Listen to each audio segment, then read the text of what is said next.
All right. So thank you all for joining us this nice Friday morning. As we start our convening, this month's convening is on moving military families financially forward. We're excited that you're here and look forward to a great convening. All right, there we go.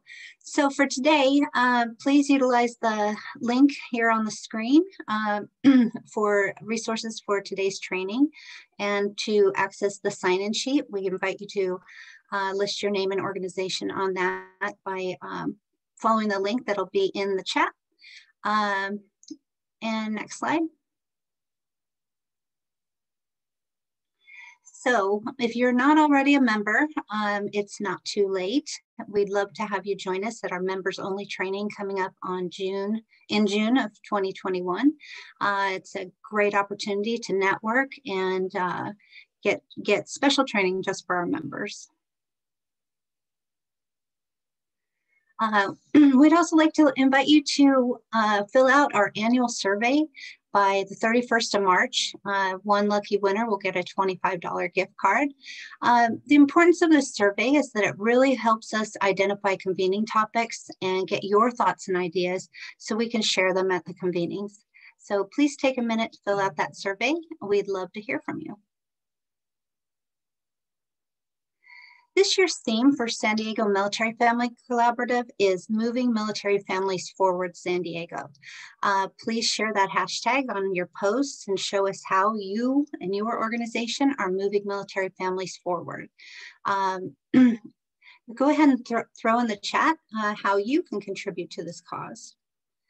So a little bit of a convening tutorial. Today's convening will feature the following segments. Please follow along in order to learn how to get the most out of this experience. We invite you to show your video if possible. We'd love to see your face. We're going to have some breakout rooms and we really want you to utilize the chat box. It gives you a chance to network and put out great information. So March is Women's History Month, and we wanted to make sure that we come together and celebrate our women in history. We're focusing this morning on women in the military. Boy, I'm just stumbling all over myself today. March is Military History Month, and well over 200,000 women serve in active duty in the U.S. military. The contributions that the women have made in history and well beyond not be ignored. While Women's History isn't a time to focus exclusively on the contributions of women in military service, the contributions of female veterans are certainly an important part of American history. Although women played key support roles in early U.S. warfare, including the Revolutionary War and Civil War, it wasn't until March 17, 1917, right before the start of World War I, when the first legally enlisted. President Harry S. Truman signed the Women's Armed Services Integration Act on June 12, 1948. With this act, for the first time, women recognized as full members of the armed forces. This meant that they could finally claim the same benefits as their male counterparts. And it also allowed women to make a career in the Army, Navy, Air Force, and Marine Corps. We are so grateful for the women who have gone before us and the contributions, sacrifices, and hard work which have brought us here today. Today, we would like to focus on women who are making history today. And one day, you'll likely read about them in the history books alongside the amazing women who paved the way for us. We would like to share this short video with you of the first 60 female Marines to go to boot camp in San Diego at MCRD. Let's take a look.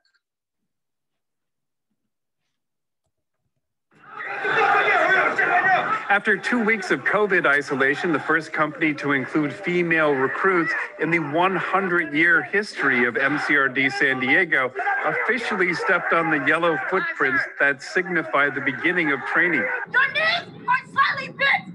Your chest is raised and your chin is tucked. Staff Sergeant Aisha Zant was brought in from Parris Island to be part of the first team of female drill instructors. As a drill instructor, she was blunt. They have something to prove. They're the only females that is training right now. This is the first female platoon. So they are going to be going against all their brothers inside of that whole company, Lehman Company. So they have to show everyone that they are worthy to be here. Day one, they pile out of their buses and are greeted by Zant and the other drill instructors. Some people haven't gotten yelled at all their whole life. They need to understand the difference. You're going to move when I tell you to move. You're going to do what I tell you to do. The Marines are the last service to maintain gender segregation. The Corps has been mandated by Congress to integrate women into boot camp. That includes opening up San Diego to women for the first time. I had no words at first, but now I take pride in that, not many people get this opportunity here today. Like the other women, 19-year-old Tia Shitaro, who grew up in the Marshall Islands, was officially scheduled to go to boot camp at Parris Island, South Carolina, before being randomly selected to come to San Diego. She's just starting to understand the significance. No, I don't think it's going to be tougher. I think it's just going to give me something, to compete against, make me push harder. And I like that. This is still officially a test to show what the Marines need to expand boot camp to women in San Diego. The commanders at MCRD say for now, very few changes were put into place for this first class, where men and women together embark on the 13 weeks it takes to become a U.S. Marine. Steve Walsh, KPBS News. Pretty awesome. Can we get some applause in the chat? So I'd also like to share a few other amazing women who are currently making history in the military. NASA's Armstrong Flight Research Center in California, Elizabeth Liz Ruth flies NASA's Stratospheric Observatory in Infrared Astronomy. Air Force Major Talisha Johnson, Chief Nurse for the 113th Medical Group in the DC Air National Guard, jumped to the call to coordinate the leadership and local organization to help mitigate the spread of COVID, leading the efforts in both patient care and contingency planning and testing sites this year. Lieutenant Commander Chanel Lee is one of just 5 African-American women pilots in the Coast Guard, the first to fly an MH-60 Jayhawk helicopter and the first to be assigned to flight school straight from the academy. She has flown counter-drug missions in the Caribbean and overseas rescue efforts during the California mudslides and wildfires. And for the Navy, the first female to be named as the nuclear-powered aircraft carrier commanding officer, Captain Amy Bauerschmidt. We're watching these women make history, and one day we're sure that you're going to read about them in the history books, along with the amazing women that have led before us. Happy Women's History Month.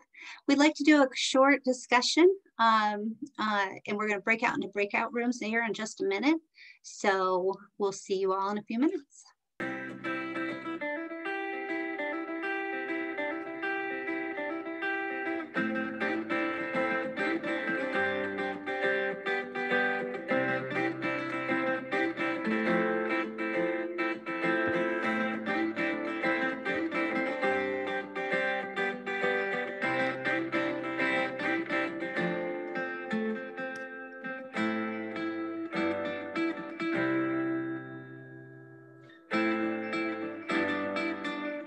Welcome back, everyone. We hope you enjoyed your breakout room. Please feel free to put what you talked about in the chat. We'd love to hear all of the ways that your organizations can move our military families forward. Today's topic is really about moving military families financially forward. And so financial goals and financial planning incorporate a lot. And so it talks about how to reach those goals, investments that fit in the plan. And so we have some great guest speakers today that are going to talk about some of the financial resources that are available in our community. Welcome to our guest speakers and our panelists. I'd like to introduce Chanel Morrow. She's a personal finance manager for Fleet and Family Support Center at NAS North Island and Naval Base Coronado. Sarah Bartz from Support the Enlisted Project. She is a social worker for STEP. And Chase Peckham is the Director of Community Outreach for San Diego Financial Literacy Center. Thank you all for being here. So I'd like to call on Chanel first. Chanel, would you like to introduce yourself?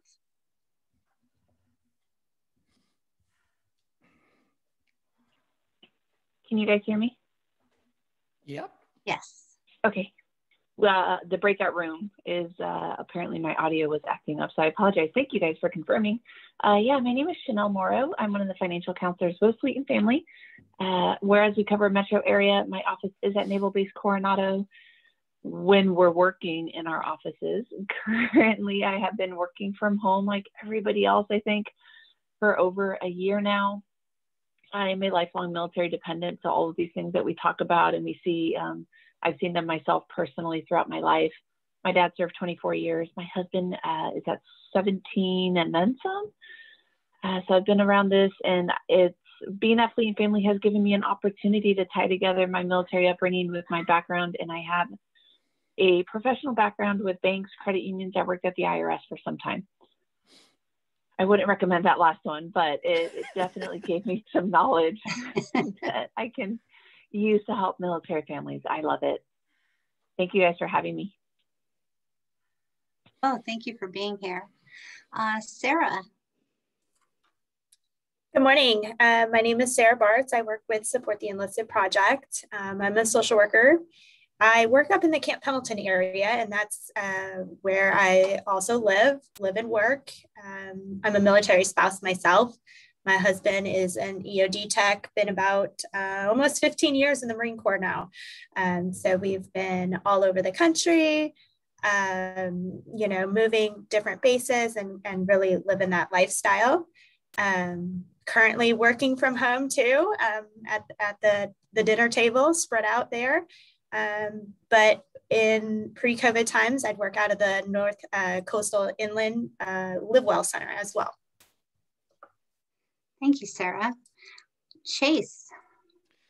Hi, I'm Chase Peckham, Director of Community Outreach at the San Diego Financial Literacy Center. Gosh, we've been around for a lot of years now. I was saying in the breakout group that we are partners with a lot of these organizations. We're excited to be here to talk about financial literacy, especially in these times where so many families have been affected, and not just from a financial standpoint, but mental standpoint, which leads to financial issues as well. So glad to be here. And we're glad to have you.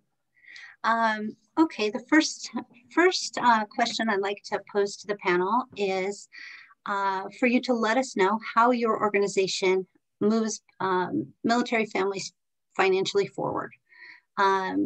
Let's start with Chase. So thank you. There's a couple of different ways. We have our Boost for Our Heroes program, and our Boost for Our Heroes program is we work one-on-one with a family or individual, however it might be, on whatever personal finance situation they need. Most of the time it comes, they're having a difficult time putting together a budget. They're struggling financially, especially being in San Diego when they're from somewhere else, and stretching that dollar farther than what they have been used to. We work with them on building a plan going forward for the long haul. And through those, every quarter, we work with a family, and a family that is in need, they get a $3,000, what we call a $3,000 boost. So working with that family, we give them a boost to try to give them a step up to go forward. It is a grant, it is not paid back. And that is, we raise those funds through our golf tournament every year. So it's 100% to them. And we typically have anywhere from 15 to 30 applicants a quarter. It's been a little bit less, believe it or not, during COVID, just because it's harder to get the word out. But so many of the organizations that are in here, we get referrals from, especially Fleet and Family. Awesome. Thank you for sharing that information. Sarah. So Support the Enlisted Project, our main program is our Emergency Financial Assistance Program, our EFA program.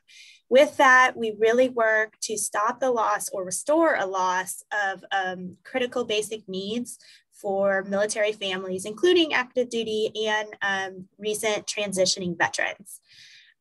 So with that, families work one-on-one with the social worker to create a really individualized personal financial plan in order to set them up to relieve the stress of finances, improve that financial well-being, and then also, like I said, stop that loss or restore that loss. So our main categories are transportation, housing, food, utilities.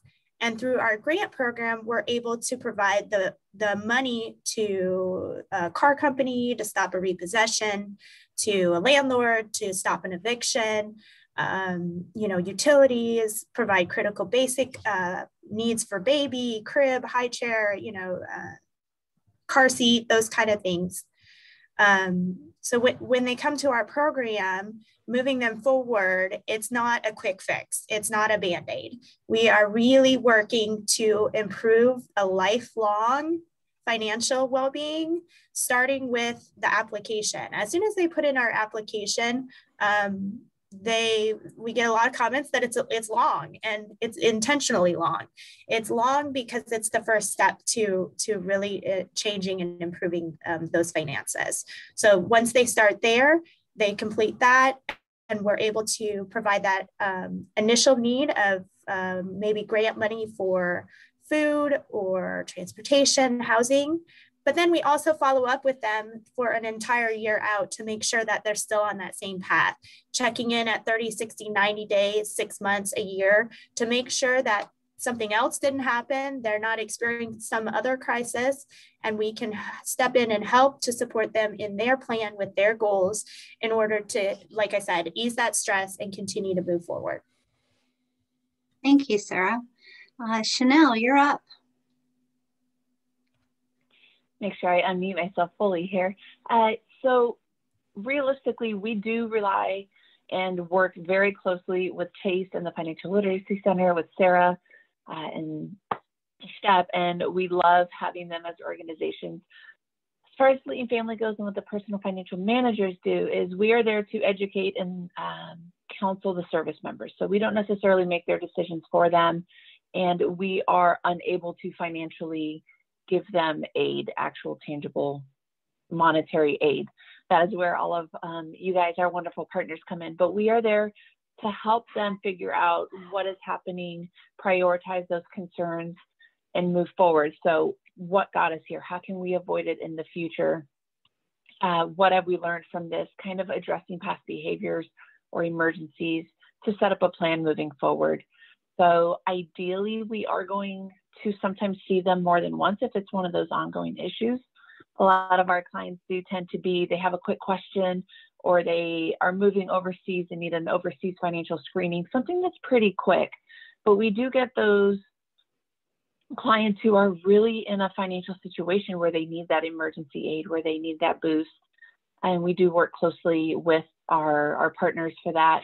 We are able to assist service members, active, reserve, retired, anybody basically who can get base access, and they can come to us and we can talk to them about basic budgeting, because a lot of them just don't have something set up in place. And we can talk to them about something as in-depth as home buying, retirement planning, words. I'm tripping on my own words today. Kind of seems to be going around. Right? It's Friday, guys. It's Friday. It does seem to be going around. I'm a good company, so thank you, Tracy. We are there to kind of help them, and if they don't know where to go for something, we get a lot of that at Fleet and Family. I don't know where to go. Here's my issue. So then we sit down with them and we talk to them through it and figure out what that real issue is, what the underlying true concerns are, and find them resources and help that can get them on the right path. Awesome. Thank you so much. So in the past, we've heard about fraud scams and schemes that are targeted towards our military veterans and their families. Are you aware of any scams or potentially, scams and fraud situations that are affecting our families? Sarah, let's start with you. Yeah, so unfortunately, military families are often a target of scams. That guaranteed paycheck makes it something that people go after. Also, sometimes inexperience with finances or real life world big purchases, cars, like things like that. Cars is a big one that we see a lot. Going to maybe not a reliable dealership, finding out that it sounds like a great idea, but then turns out to, instead of $500 a month, it's $500 a paycheck. And that interest rate is just skyrocketing after, every month it seems to be going up. So, as soon as you leave the lot, that car is worth nothing compared to what you still owe for it. I think that's one of the big ones that we've seen a lot of times. I know a lot of tax time now, we're seeing some scams targeting those. I mean, that's towards everyone, but military families in particular too, looking out for actual IRS websites versus fake IRS websites or get your money now kind of places as well. Thank you, Sarah. Chase. Yeah, we're seeing a lot of the same stuff, but a lot of like robocalls, texts have been a big one now with, hey, refinance here, refinance that. I mean, people get these things when they may not. My colleague Felipe Aravallo got a, we buy your house for cash, and he doesn't even own a home. So those things are going around like crazy. But typically a lot of the same things that she just said. That another big one is the email phishing. It is getting better and better and better from their own banks that are coming around that look legit, and hey, click on here because you need to fix this in your profile. Those things have been huge, and then you get all your bank information. So the good, what we just tell everybody is if they're contacting you to click through, delete it and get rid of it. They're never going to ask you to do those kinds of things. That's great information. Chanel? Yeah, so we've seen quite some, it's a variety of scams really going through. And one of my teammates, Trisha, is actually in here, and she had placed in the chat Instagram. So not just text and email and other means of communication, those robocalls, but there's Instagram scams happening and targeting military and their families who are trying to make money on the side, who are trying to earn a little bit extra income. And one of those, if it sounds too good to be true, it probably is, but they truthfully don't know any better, and they find themselves in a financial situation where they feel like they need to try to take advantage of those opportunities. We've also spoken to the housing office recently on base. They do have local, Trisha saying, offering free grant money to active duty, just totally free, no strings attached, free money. So too good to be true, right? We've seen with housing false postings that they are renting out and that they are approved by military, people putting down deposits sight unseen, nobody checking it out for them, and then they're out that money. They get there and the house is boarded up. It's not owned by who claimed it. Even the housing office with their rental partnership side and with their military moves, the website in their homes, they vet through and they go through the process of making sure that the homes they are posting are true, they are valid, but that doesn't mean that it's a perfect system. So every now and then there's a scam that jumps in there. They ultimately catch it, and it's something that they're working on with the base attorney general to try to sort out. A big one that we had very recently that our team is super excited about is that Go Navy tax trailer. I don't know if you guys saw this in the news. The Go Navy tax trailer that was put out of business, that was a huge team effort, collaborative effort between ourselves and the base and NCIS and local authorities and the state attorney general's office and the CFPB and everybody reporting complaints and issues. But essentially there was a tax trailer that was preparing taxes for service members for free. And that wasn't where the issue lied. The issue was that they would then log in to the service members' MyPay account, change their tax withholding status, alter their TSP contributions, change their state of residency, log into their TSP, take money out of there, sign them up for life insurance policies under the guise of it is a retirement account. the trigger for us was people telling us, I bought a retirement account. You can't buy retirement accounts. So all of this was happening, enough complaints, enough happened that they were placed off limits. There was a raid done. They were put out of business completely. They are undergoing, I forget how many federal charges.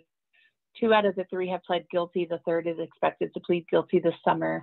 And there's a $1 million fine and retribution being paid to service members who were victims.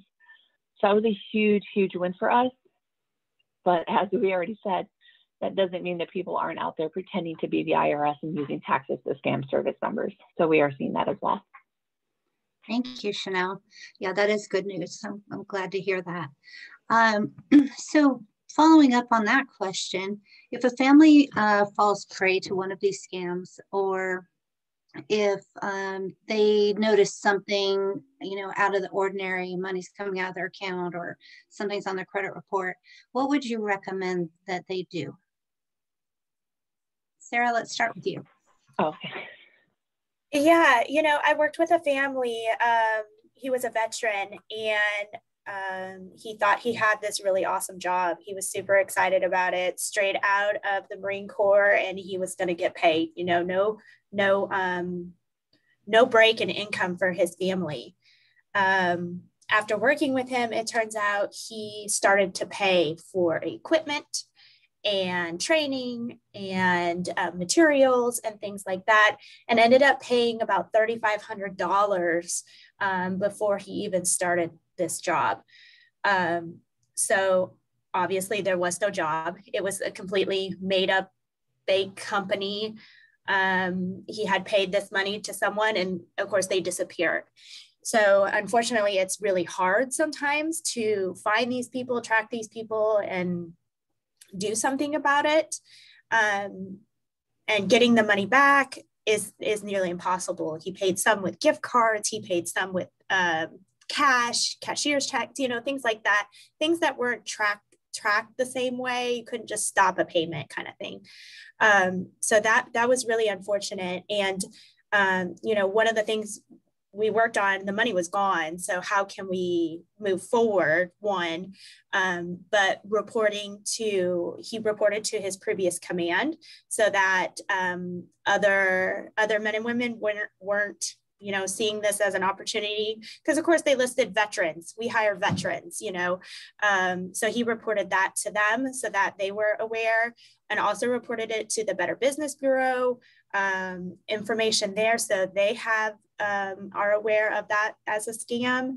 And like I said, unfortunately, he never got his money back. It was unable to be tracked. He did freeze his account so that there wasn't any more money taken, or because they had him, of course, set up this direct deposit too.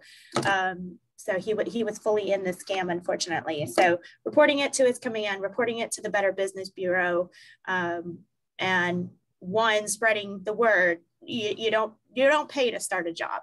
Never pay money to start a job. Thank you, Sarah. Chase, do you have anything you'd like to add? Yeah, I'm glad you brought up the gift card thing, because that just came to me. That's a huge one right now. People offering, can you go buy gift cards for this? And then they end up, and you give them the ID on the gift card and they disappear and there's no way to track it. That's a huge one going around right now. There is a resource actually, and they're right here in San Diego, and we have worked with them many times, but it's the Identity Theft Center right here. It's idtheftcenter.org. I put that in the chat. But if anybody runs into anything, besides filing a claim with the FTC and going to your credit reports and filing a claim on making sure that all that there's a watch for your credit report and as that goes. But the ID Theft Center is really good. They'll talk to you, they'll go through it. They'll give you step-by-step. They're very, very connected with all the different most up-to-date scams that are going on.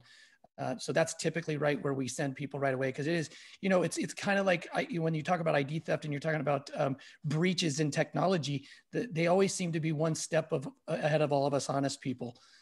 So it's hard not to get trapped. But I think what the other two said earlier, Sarah and Chanel said, is if it's too good to be true, it really is. Think twice before you do anything. Yeah. When you get that gut feeling that something's not Yeah, right, that's really right. listen to it. Absolutely. I mean, that goes for, when you're talking about spending and budgeting, I mean, your gut tells you those same things there as well. Yeah, trust your instincts for sure. Chanel, would you like to add anything? So there's not a shortage of places to go to and file that complaint, right? So we have the FTC and we have the, I was about to say Federal Trade Commission. That's the same thing. The CFPB, there's the State Attorney General's office, there's the Better Business Bureau, right? We have all of these avenues, and it can seem really daunting to our service members of where do I go and who do I talk to? I really do like the FTC's identity theft landing page. It gives them a literal checklist of who they can go to and talk to, kind of organizes their thoughts for them so that they aren't feeling as overwhelmed, but also coming in and seeing us. And anytime we're unavailable, one of the things PFMs do is we train command financial specialists. So there are financial specialists within each command. So the Navy mandates that there is 1 per 75 personnel on any given command. And they can help them with these things, but sitting down and really walking them through the process and also educating them, that consumer awareness aspect, educating them on these things happen. And it's not just the junior sailors, and they really get a bad rep, and I feel so bad for them, but I even know senior personnel who have fallen victim. I have friends, close personal friends of mine who fell victim to the gift card thing. And right as she was about to go take these gift cards, she called me in tears. And I was at work, and one of my teammates came from down the hallway and said, "Are you yelling at somebody?" She wasn't listening to me. I had to speak a little forcefully with her. So making sure that they know that not everybody is there to help them. Unfortunately, another avenue that military do have for complaints that civilians don't is they can go complain on base. They can file a complaint, an issue on the base with the base attorney general or with NCIS, for example. And if there's enough of those complaints, those businesses do get placed off limits. And that does financially hurt those scammers or that business who is kind of less than favorable. Thank you for that. So shifting gears a little bit, if you could name or give 3 different thoughts on the best practices to move financially forward for our families, what would those 3 things be? Let's start with Chase. The first thing is taking a step and assessing your situation. You're usually, as we talked about earlier, the gut, that you're having a problem paying bills every month. It's a stretch every month. It's a stress every month. Really taking, and a lot of that stress comes from the mere fact of there's money in, money out, and we're just not sure. So taking a really good assessment, and if you're married or if it's together as a family, do it together and really take an assessment and look at the whole situation. That's the hardest part. As we all know, looking in the mirror and being honest with ourselves is the most difficult part in anything that we do when we're trying to make a change in whatever way it is. And especially, it comes down to that in finances as well. And we're afraid of that. And I find we run into so many that get here in San Diego, and stretching that dollar because of the cost of living is so much more, and they expect to live the way they did where they were before. And it's so daunting for them. And then they get depressed, and it's frustration, and then they just tend to let it go. And so assessing that, the other step would be tracking your spending is huge. The amount of money that we spend on a daily basis. And I think one thing that for COVID that's been crazy is so many people have saved a lot of money with COVID in the pure just spending on a daily basis. Not, obviously not taking into consideration if they lost work or anything, but just the fact that we couldn't go out of the house and things kept it so we didn't spend as much money. But that is a big one. A lot of people just don't realize how much money they spend on a daily basis because we just focus on our monthly obligations. And our regular payments. So those are the 2 biggest ones that I can talk, and I don't want to take all the time. I'll give you guys some more. Appreciate that. Chanel. Yeah, so real quick to backpedal, I forgot to add Armed Forces Disciplinary Control Board. Armed Forces Disciplinary Control Board. They're the ones that officially place businesses off limits. So your service members, your clients can always go to them too. Okay, so the 3 things that the best practices really start simple. So clients seem to think that they have to start with these big major changes in their lives, and they don't. These little baby steps can really set them up for success. For me, it's something as simple as not going and getting coffee at a coffee shop every day. So maybe I'll make it at home, and on Fridays, I'll walk down to the coffee shop and get it. Something else is having it actually in writing, getting organized, because as Chase said, we're all so used to initially just focusing on our mandatory payments, right? I have to pay rent, car payments, cell phone, those things that I know are coming, but we don't really include the fluid expenses, and we don't really see our clients including their wants. So really kind of dialing in on what their expenses look like, and that can be just tracking their spending. So 30 days, write down everything you spend, and let's get it all organized, and let's get it on paper so we can visually see it. Because seeing those numbers, then it gives us an opportunity to try to make edits. And number 3, I feel like the earlier we can start, the better, but it's better late than never. So just because we haven't started a savings account yet doesn't mean all hope is lost. Just because we haven't started paying attention to our credit yet, which hopefully they have, but you know, we don't know, it doesn't mean that all hope is lost. So early is better, better late than never. Little bitty changes make a huge difference. Thank you. Thank you. Sarah? Yeah, I have, kind of a similar thought, taking that first honest look at your finances. And like I said, our application does a lot with that. It makes you list everything, recreation, spending, subscriptions, that's a big one. People don't remember that they're paying for every month, but actually looking at your LES to make sure you're getting paid right. We've worked with families that hadn't been getting the right BAH for a year, all that money that they could have had. So watching your paycheck, watching your spending, taking an honest look at what you're spending. 2, I think having a individualized plan for your family is important too. Something that you are working on, whether it's paying bills on time, whether it's saving, paying down the credit card, saving for the holidays or leave, something like that, I think is really important. And having a plan, something to concretely work on or work off of is a big need. And then 3, I think for military families is having that savings account. We are not home. We are not by home, but we're going to want to go home, or maybe there's an emergency at home, having a savings to take care of that, or during moves. Moves are inexpensive, can be out of pocket for families too, or upfront out of pocket. So having a savings account for those big changes in life is a really important step. And oftentimes it's hard to find where that money is coming from to be able to save.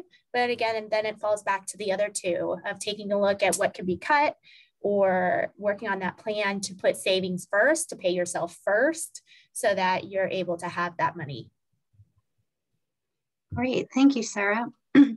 So I'd like to ask you to let us know if a family or service member needs assistance, how they would get in touch with you, how they would apply for services, and if there's any restrictions to the demographic that you serve. Let's start with Chanel. So really, to come in to see Fleet and Family, for the most part, have base access, right? If you are a government civilian, active, retired, reserve, dependent thereof, if you can get to us, we're generally going to do our best to assist you, always. If somebody wants to set up an appointment, they can call our centralized scheduling phone number. That's going to be their best bet. Each person, I can manage my own schedule, but I can't offer you my teammates' schedules. And if we're only scheduling to myself, then it's really going to limit availability and options to get that client help sooner rather than later. So I can type in the chat here. That is our centralized scheduling phone number, 866-923-6478. And they can schedule for just about any Fleet and Family program. So counseling, new parent support, our TAMP-FERP, which is Transition Assistance Management and Family Employment, PFMs, anything. That can be the first stop, and they can get them to the right place. come in, make an appointment. We do take walk-ins depending on the program. And by walk-ins, I'm using that term loosely right now, okay, because we're all still teleworking. We're also working virtually. So if you try to knock on the door, nobody's going to be there. Nobody's going to let you in, but that doesn't mean we're not going to help. There's signs on the doors that tell people who to call and where to go to, so that we can get in there and start helping. Another major way that we get help is referrals and word of mouth, right? So Chase can tell them, or Sarah can tell them, hey, speak with Fleeting Family. They may have more ideas. We also get a lot from our CFSs. So they are those command financial specialists, and they're fantastic. They do a lot of the legwork on so much for us, but it's a collateral for them. It's not their primary job, right? They're out there trying to make the ship engines work and the helicopters fly correctly and saving lives and doing things. So if they need to focus on that, we need them to focus on that. If it's something super in-depth and in the weeds, we'll have them send those clients to us so we can deep dive with them and make sure that everything is being taken care of. Great. So just referrals, send them our way. We'll take them. Sounds good. Chase? Yeah, we actually, if we get junior sailors that get sent to us that haven't worked with Fleeting Family yet, we tell them to go there first, and then we'll work with them after if they think it's best. But we feel like them being on base, they really understand that the service members' needs. It's just a no-brainer at first. So we have a couple different ways that we work with our I mentioned the Boost for Our Heroes program. I just put that into the chat again and again, and that's once a quarter. It's a little boost. It's not life-changing, but they do get to keep it. And a lot of times the reason that we don't give more is that boost is we want to say, look, you're working hard, but here's some money that you can either pay back that, or you can put as a down payment for somewhere that you can get yourself in order, give yourself a little bit of a breather. And I think Al at some point could speak to a little bit better about how he used that and how that worked. But typically we will work with them on how they use that money. But we also have programs that are really unique as well, called our financial opportunity clinics. And these are open to the public, but we get a huge following from our military community as well. And we work with the Foundation for Financial Planning. We get pro bono financial planners, CFPs, because we can work with people on their basic budgets. We can get them together on their spending and doing those kinds of things. But if they're interested in what they're, how much they should put in their TSP, or if they want to roll it over and they're going to be going into civilian life because they're getting out of the service and they're going to get IRAs and 401ks. We have those financial planners that can sit with them and speak with them for free for an hour. And we're doing all of that virtually now. We used to do them at the MVRC, and we would get together for 3 hours and they would get to meet with that person one-on-one. And now through virtual, it's been great because they can set up a time that works for both those people and they don't have to have daycare. And it's been a huge response, and it's 100% free. They can bring any paperwork they want, and that financial planner will sit there and work with them and answer their questions, as simple or as difficult as it may be. Awesome, thank you so much. Sarah, we're around to you. All right, so our application for assistance is online. It's at our semi-new website, teenstepusa.org. We recently changed because we now serve Southern California and the entire state of Washington, which is a major improvement, major expansion for us. Our grant program is for E1 to E6, and veterans of that same pay grade up to 18 months after discharge in those same service areas. If someone is out of that range and they'd like financial counseling, we will never turn them away. We will absolutely complete that one-on-one plan with them. So the EFA application is online. The application for some of our other programs is also online, including our drive-through events to get food, diapers, we started again in-person warehouse events where families are able to come and shop for baby clothes and items and household goods, furniture. Please come take all our furniture, kids' toys, bikes, books, all that stuff too. And that application is online. If families have questions, anyone who answers the phone is able to answer a question. So anybody is able to give you that basic information, but they're probably going to send you to the website to get that application in, because then we have all your contact information and can get a real start on figuring out what's going on and how we can help. There are some documents that need to be included with the application, and those are all listed there. That is probably the one thing that we see that holds up opening an application, is not getting those documents that we need.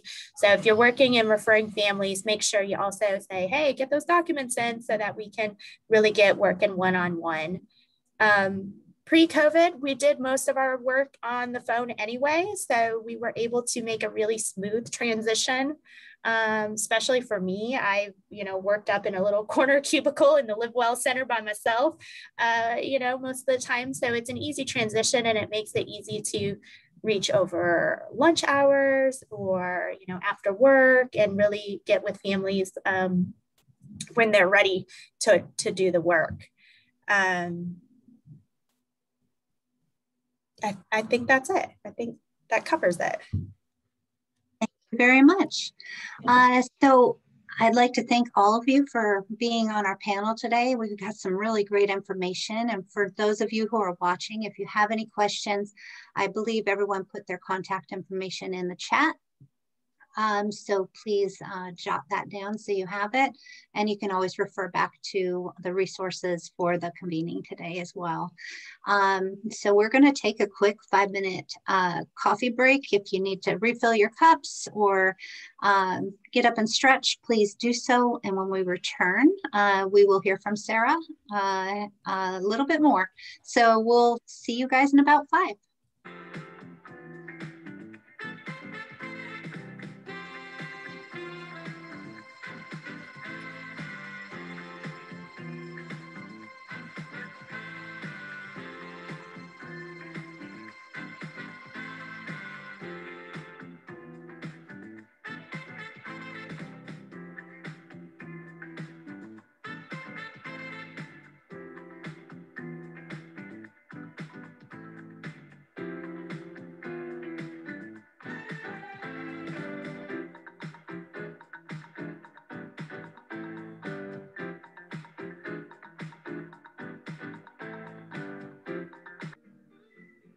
Well, hello and welcome back.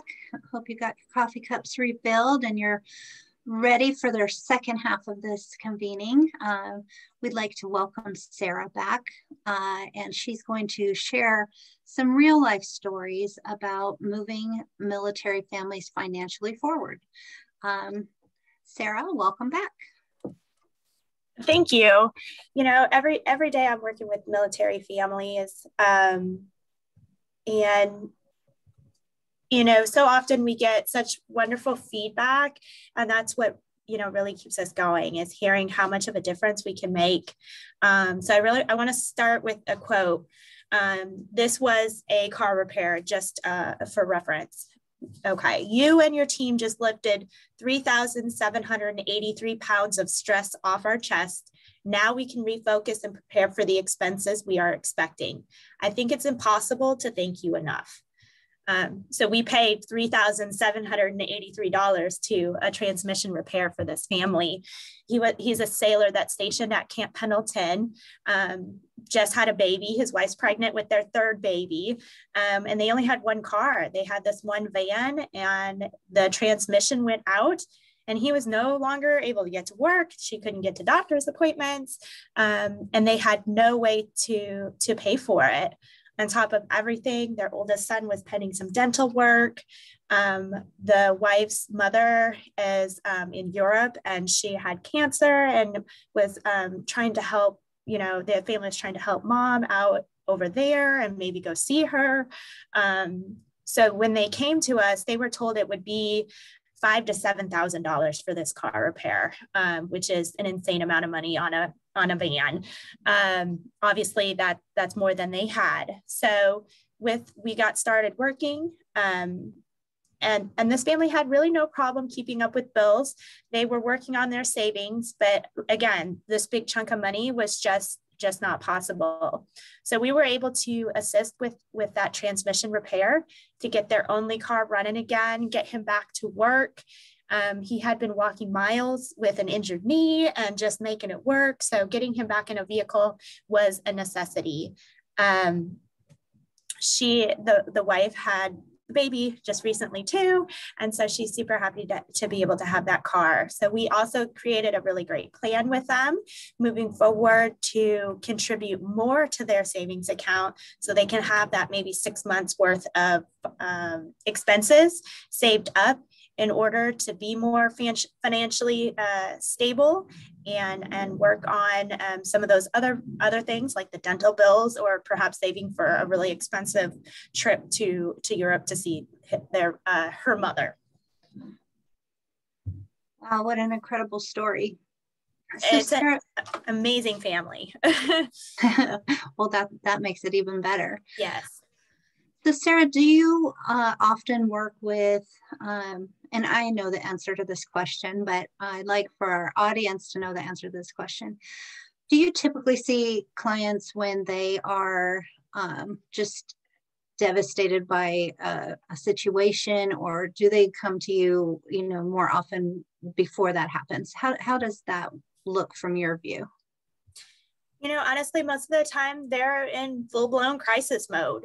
They received a 3-day notice perhaps, and that's the first they've ever seen it, don't even know what that means. And if you've ever seen one, it's a scary looking notice. Oh my gosh, where am I going to stay, with my family after these 3 days? So when they come to us, most often they're in a crisis mode. They're, maybe out of resources. Maybe they went to the Navy Marine Corps Relief Society and don't qualify for a loan because they don't have time and contract, or they don't have the ability to repay a loan. So when they come to us, first and foremost, it's working in that social work perspective of, okay, let's take a breath. Let's figure this out. We are now a team. Let's collaborate. Let's get this going. You took the first biggest step of contacting us, and now we can just move forward. We do still have some applications that come through that are preventative, and we love those. We love when they come and do that preventative work so that we can maybe stop a crisis from happening. You can't prevent an emergency, but you can be more prepared for them. So we love when we have people that come in that preventative mode so we can get the plan going and working before, unfortunately, some of these crises happen. So Sarah, you mentioned about the warehouse and some of those things. Can you talk to the audience a little bit about what those resources are for? Yeah, we are so grateful to have this big old warehouse sitting next to me here, full of items that families might need.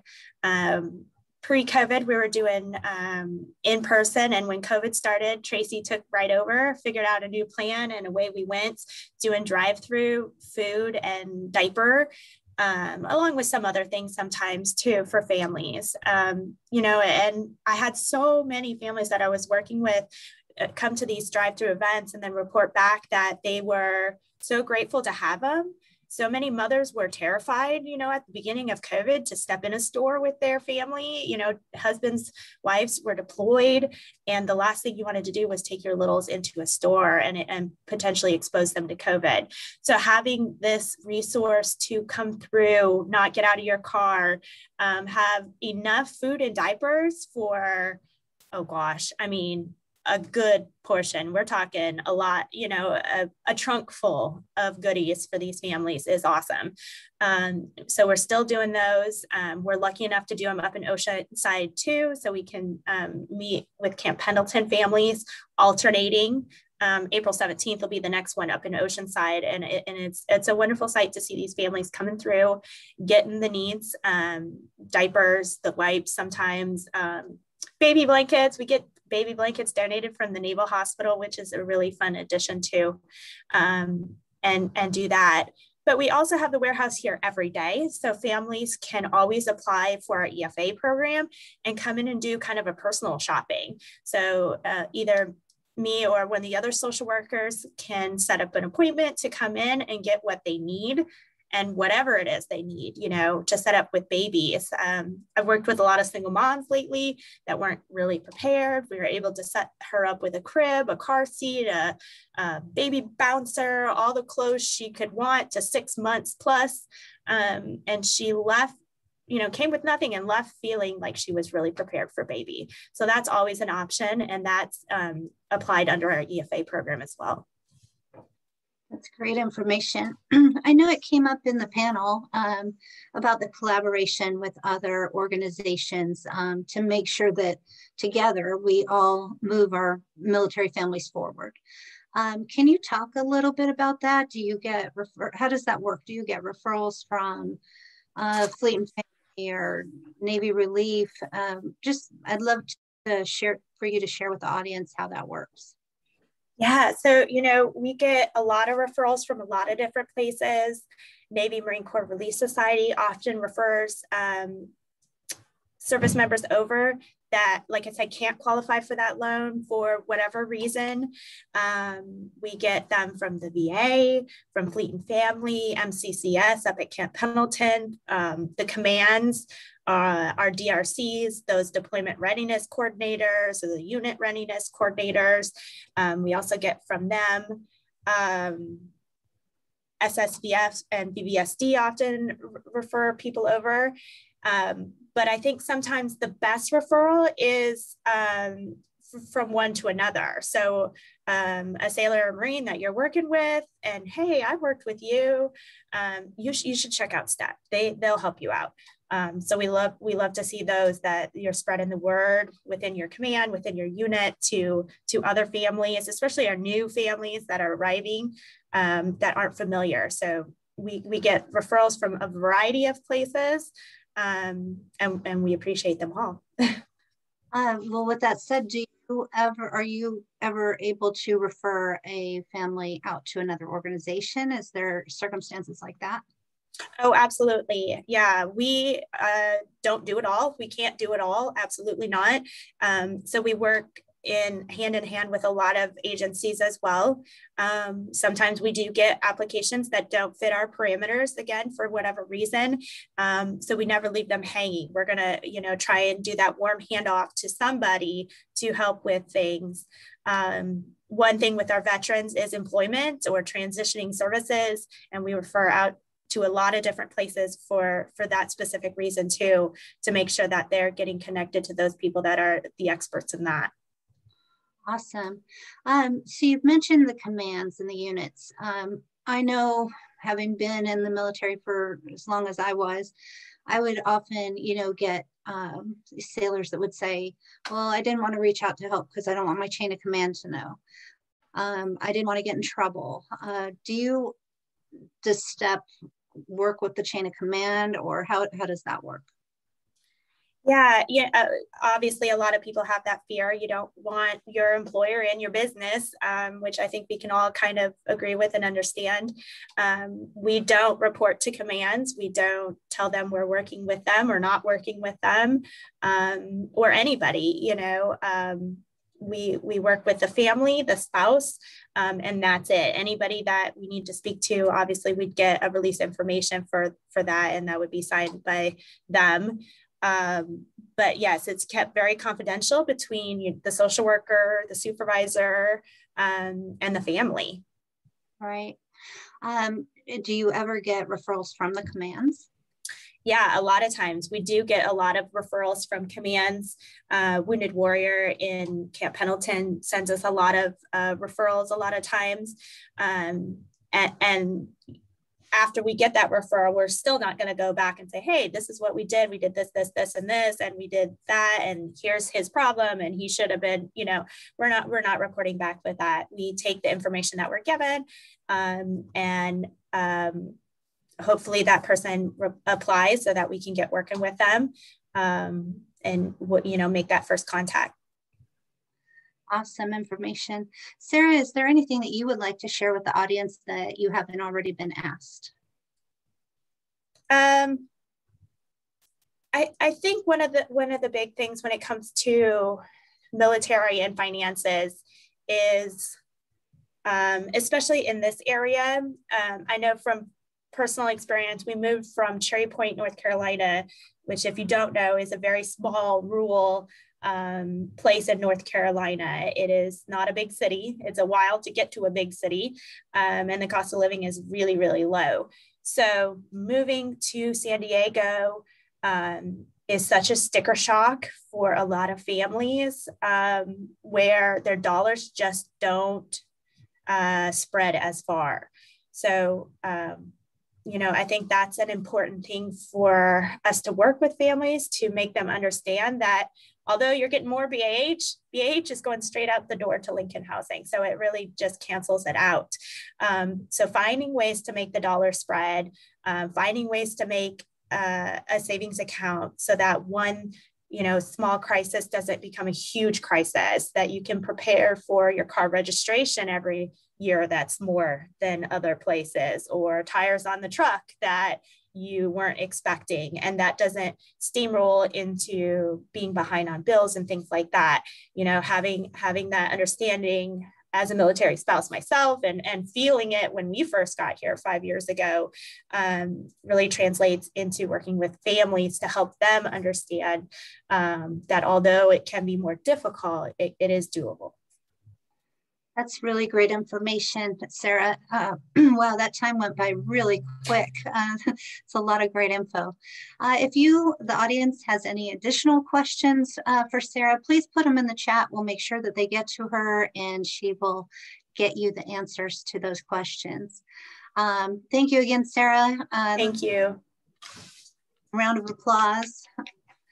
First, we'll go over the military, or our announcements. Sorry, here I am stumbling again. So Feel Good Fridays, we'd like to invite you to share, come and join us on Feel Good Fridays, April 2nd, 16th, and 30th at 1 o'clock. That's always a fun time. And if you'd like to be a part of Feel Good Fridays, you can let Mary or Danny know, and they will be glad to incorporate your videos. MTSC Action Team meeting, April 8th from 10 to 11. Virtual workshop for MTSC is April 20th from 10 to 12. Registration link is there on the screen. What I Wish My Parents Knew virtual workshop, April 20th from 5:30 to 6:30, and registration for that is also on the screen. And What I Wish My Parents Knew Action Team meeting on April 22nd from 12:30 to 1:30. And for this, I'd like to introduce IKEA, who will take it from here.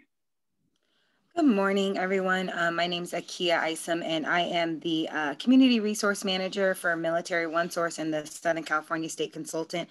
I am also a part of our San Diego Military Family Collaborative Coordinating Council.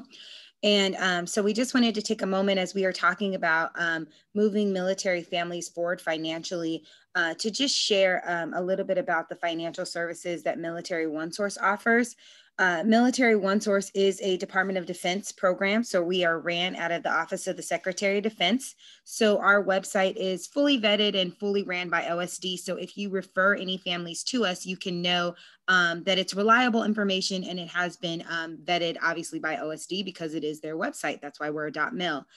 So we offer great financial resources for financial well-being. And the reason why I'm just adding into the presentation that we had today is so that you all realize that if you have service members or families who are not able to get on base, or, you know, if they want to do the budget together and the spouse works and they're having trouble doing it during the day, we supplement the services that Fleet and Family and Marine and Family programs offer by offering our services virtually all the time. So even without COVID, our services are virtual, and we have extended hours. Our financial counselors are available well into the evening. And so service and family members can access those services to include that financial planning, financial calculators, all kinds of great information that is available for financial well-being that's available to them by calling our 1-800 number or our website. Next slide, please, Mary. So one of the most important programs that I want to talk about that we offer is our meal tax services. and it is free tax services for service and family members. It's actually done through H&R Block, but we can't advertise it that way because service members were walking into H&R Block and thinking that they were going to get the free tax services, and they were getting upsold on things. So you actually need to log in through our website, and then we take you to H&R Block. And what we do is we, Military OneSource, the DoD, gets the tax bill instead of the service members. It's a great, legit tax service where instead of going to a scammer where someone's trying to get them to get the money up front, they are able to file their taxes themselves, use MilTax. And if they have questions, we have tax consultants that are available, again, who are paid by the DoD. So they're not going to scam them or charge them anything because we are ran, again, by OSD. So it's a great, easy to use tax service. I'm a military spouse myself, and I've been using it for the last 8 to 10 years to file our taxes. It's super easy to use. It asks all military friendly questions, and you get your refund back the typical way you would right from the IRS with that direct deposit. Next slide, please, Mary. And then we have, like I said, really neat financial tools. So like we have webinars, one of which I'm going to share the link in the chat because someone was asking about like identity theft. And so we have some really cool like identity theft webinars, way to keep yourself safe. We also have really cool like articles and information that's on our website, again, all free. And we have some cool financial calculators for when people need to prepare for life changes, or again, prepare for things that they are expecting, obviously not any emergency expenses. And then we also have great financial resources. So STEP is also an approved resource through the DoD where they have been vetted by OSD to refer families to. So we refer families as well to those financial resources. So again, when you all share your community resources, you won't have as long, but we are asking that if you have a community resource, especially if it's a financial resource, that you go ahead and raise your hand, and then Tracy or myself will call on you to share your community resource with us. Next slide. Okay. So we want to hear those community announcements, not just financial, but any announcements. We want to know what's happening in the military community. I will start with one. We have an in-person distribution coming up on the 9th. It will be limited to a specific number of families, but you will get that information coming out soon with the registration link, and we'd like for you to share it with your military families. Hey, Tracy, this is Jennifer. I have a few announcements really quick of just a few events coming up. In North County, the North County Stand Down event is happening for homeless veterans. It's April 15th through the 18th. It's in Vista. And also on April 10th in Oceanside, Vance is having a Vietnam Veterans Memorial. So if anyone would like to go out, it is an in-person event, and I could share the flyer on that. It is April 10th at Oceanside Veterans of North County. It's going to be, a speaker is a POW. So if you're interested in attending that and just welcoming back the Vietnam veterans, everyone's welcome. And then Courage to Call is also having a food distribution this Saturday, which is tomorrow, March 27th. It's going to be here at our office, 9445 Farnham. It is at 10 a.m. Courage to Call. You don't have to RSVP, you just show up, and we'll be able to provide some food. We partner with Feeding San Diego, and we have produce and dry goods. So thank you. Thank you, Jennifer. Penny has one, so I said she could go next. Absolutely. Okay. Awesome. So I'm a volunteer for Comfort Crew for military kids, and we provide comfort kits to kids who have a deployed parent, kids who are going through reintegration with the parent, injury, or loss. And we actually have a month-long virtual fun run that's going on. So, you know, we definitely want to open it up because we want to be like more connected to San Diego just in general. So I'll put the link to register for the fun run in the chat. And if you have any questions, please feel free to call me, email me day or night. I don't have hours that turn off. So I'm going to put my email in there too if anyone has any questions. Thank you, Penny and Jennifer. We appreciate those announcements. Also, I'd like to remind everyone that our survey is out there. Please submit your information on the survey. That helps us with our planning and getting our convenings together for the next few months. So I appreciate if you take a look at that. I think Mary put it in the chat as well, but please fill out the survey. We'd love to hear your feedback.